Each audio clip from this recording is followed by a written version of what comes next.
sera consacré sur cette affaire du litige de la RDC contre le Soudan. Il y a de bonnes nouvelles.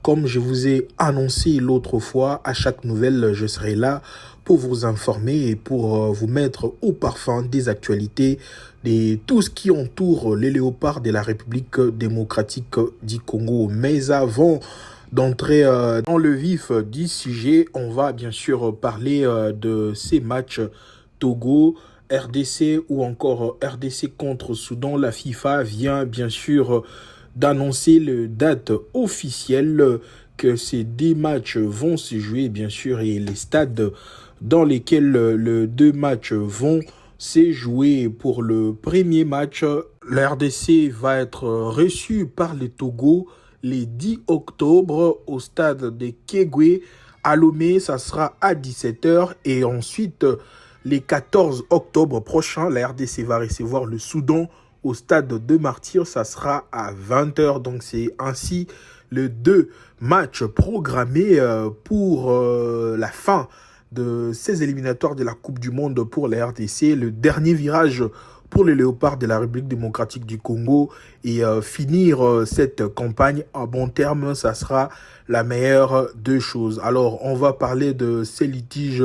Les nouvelles viennent de tomber, donc je cherche les informations pour vous et venir bien sûr vous les communiquer. Je vous annonce actuellement que la plainte de la République démocratique du Congo est réactivée après plusieurs mois d'arrêt.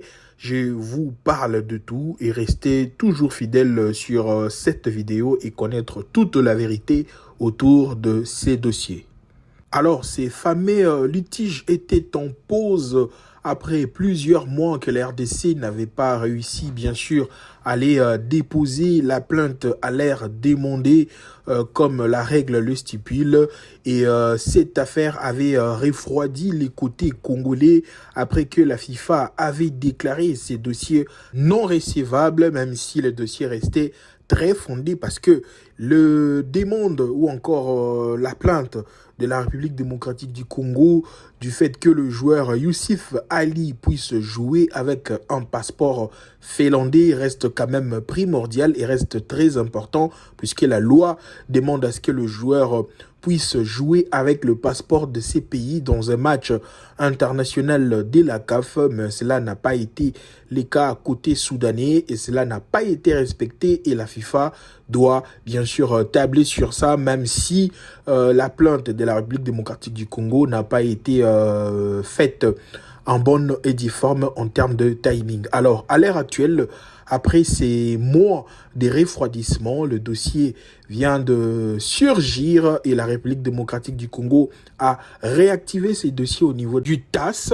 Le TAS est actuellement en possession de cette plainte de la République démocratique du Congo et la RDC va à nouveau s'engager pour aller connaître bien sûr la suite de cette poursuite. Alors le TAS a bel et bien reçu le dossier de la République démocratique du Congo puisque la FIFA n'a pas voulu recevoir. Donc le TAS va étudier le dossier de la République démocratique du Congo dans ces prochains jours et juste après la réponse du TAS, si favorable, ce dossier va revenir au niveau de la FIFA et la FIFA va tabler s'il faut donner la République démocratique du Congo les 3 points ou non.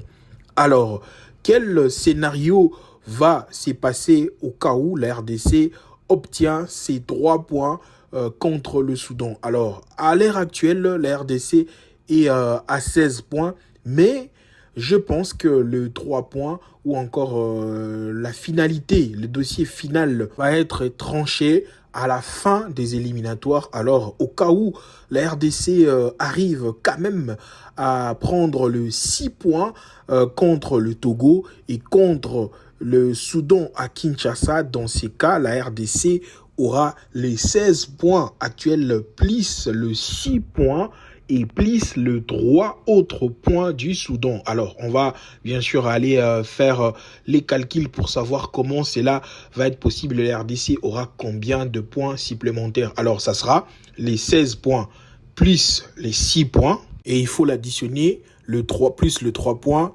de ces matchs du Soudan, alors la RDC aura au total 25 points si jamais il gagne ces deux matchs contre le Togo et contre le Soudan.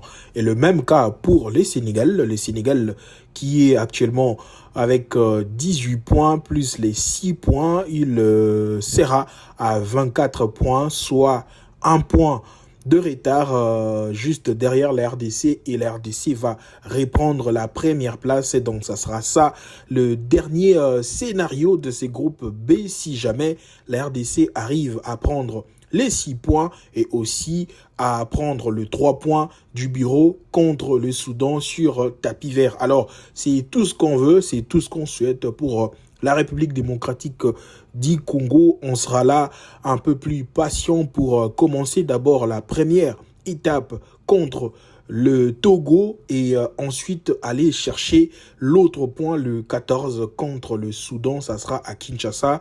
On invite tout Congolais, malgré tout ce qui nous est arrivé le 19 septembre dernier au stade des Martyrs contre le Sénégal. Nous devons rester forts et accompagner cette équipe jusqu'au bout, jusqu'à la dernière qualification. Je pense que les Congolais vont soutenir leur équipe de Léopard de la RDC. Voilà, on est arrivé à la fin de cette vidéo. Commentez, likez, surtout abonnez-vous sur cette chaîne.